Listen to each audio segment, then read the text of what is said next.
Perkenalkan, nama saya Nurul Aisyah dengan NIM 240222106, mata kuliah penulisan karya ilmiah. Baiklah, saya akan menjelaskan sedikit tentang materi konsep dasar karya tulis ilmiah.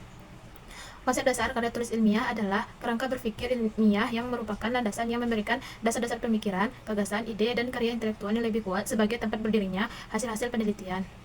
Konsep dasar karya tulis ilmiah adalah gagasan, ide, dan karya intelektual yang ditulis berdasarkan standarisasi yang telah ditetapkan untuk mengikuti perkembangan ilmu dan intelektualitas yang hidup dan berkembang pada masyarakat. Pandangan ini menurut Iwan Hermawan pada tahun 2019 p40. Selanjutnya, definisi karya ilmiah. Karya ilmiah menurut beberapa ahli. Yang pertama, menurut Zulmietri Nashatuti Syafiruddin pada tahun 2020 P1. Karya ilmiah merupakan laporan tertulis yang diterbitkan yang memaparkan hasil penelitian atau pengkajian yang telah dilakukan oleh seseorang atau sebuah tim dengan memenuhi kaidah dan etika keilmuan yang dikukuhkan dan ditaati oleh masyarakat umum. Yang kedua, menurut Ramelli Agam pada tahun 2018 P7.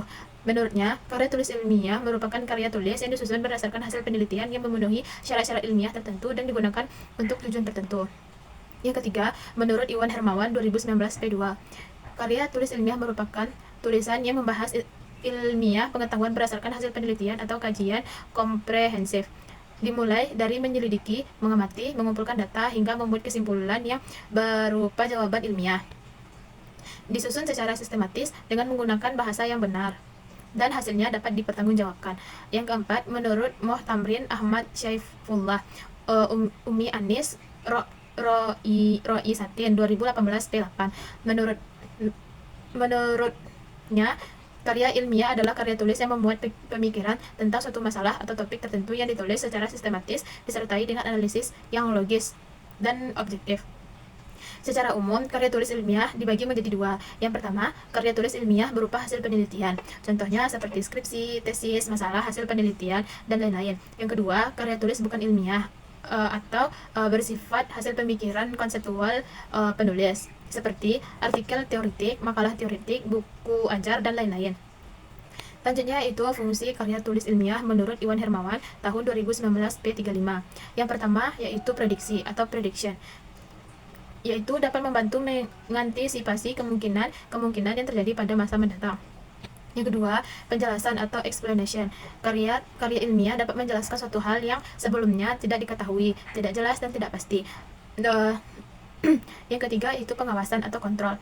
Berfungsi sebagai mengontrol, mengawasi, atau mengoreksi benar atau tidaknya suatu pernyataan. Selanjutnya itu tujuan penelitian karya ilmiah. Yang pertama, sebagai wahana melatih mengungkapkan pemikiran atau hasil penelitian dalam bentuk tulisan ilmiah. Yang kedua, diharapkan menjadi wahana transformasi antara sekolah dan dengan masyarakat. Yang ketiga, menumbuhkan etos ilmiah di kalangan mahasiswa. Yang keempat, membuktikan potensi dan wawasan ilmiah yang dimiliki mahasiswa dalam menghadapi dan menyelesaikan masalah. Selanjutnya itu manfaat menulis karya ilmiah menurut Ramelli Agam 2008 P38. Yang pertama, terlatih mengembangkan keterampilan membaca yang efektif. Yang kedua, terlatih mengembangkan hasil bacaan, mengambil intisari, dan mengembangkannya lagi ke tingkat pemikiran yang lebih matang. Yang ketiga, berkenalan dengan kegiatan perpustakaan seperti mencari bahan bacaan. Yang keempat, memperluas cakrawala pengetahuan. Yang kelima, meningkatkan keterampilan pengorganisasi dan menyajikan fakta secara sistematis. Yang kelima, memperoleh kepuasan intelektual. Selanjutnya itu ciri-ciri karya ilmiah menurut Zulmietri Nurhastuti Syafaruddin 2020 P1.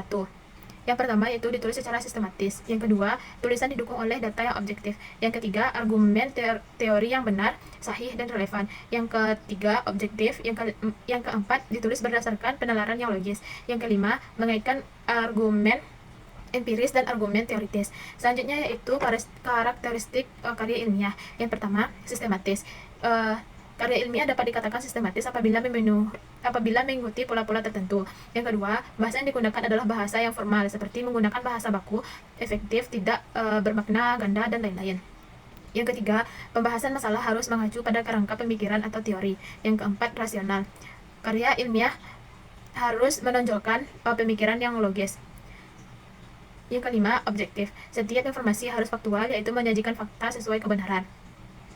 Selanjutnya itu syarat karya ilmiah akan diakui dari sisi akademik apabila maupun umum apabila telah melengkapi syarat-syarat berikut. Yang pertama, mempunyai kompetensi, pengetahuan, dan konsep keilmuan sebagai bidang keahliannya. Yang kedua, mempunyai semangat dan rasa ingin tahu yang sangat tinggi. Yang ketiga, memberikan penilaian yang objektif terhadap masalah yang sedang disajikan atau yang sedang dikaji. Yang keempat, mempunyai keberanian berkata jujur dan mengungkapkan kebenaran. Yang kelima, terbuka atas kritik atau saran terhadap karya yang ditulis atau yang dibuat. Yang keenam, bahasa dalam kerangka ilmiah harus baku, artinya sesuai dengan bahasa yang dijadikan tolak ukur standar penggunaan bahasa. Yang ketujuh, penulisan sesuai dengan aturan baik standar nasional maupun standar internasional. Yang ketujuh, mempunyai visi jauh terhadap karya ilmiah yang telah dibuatnya.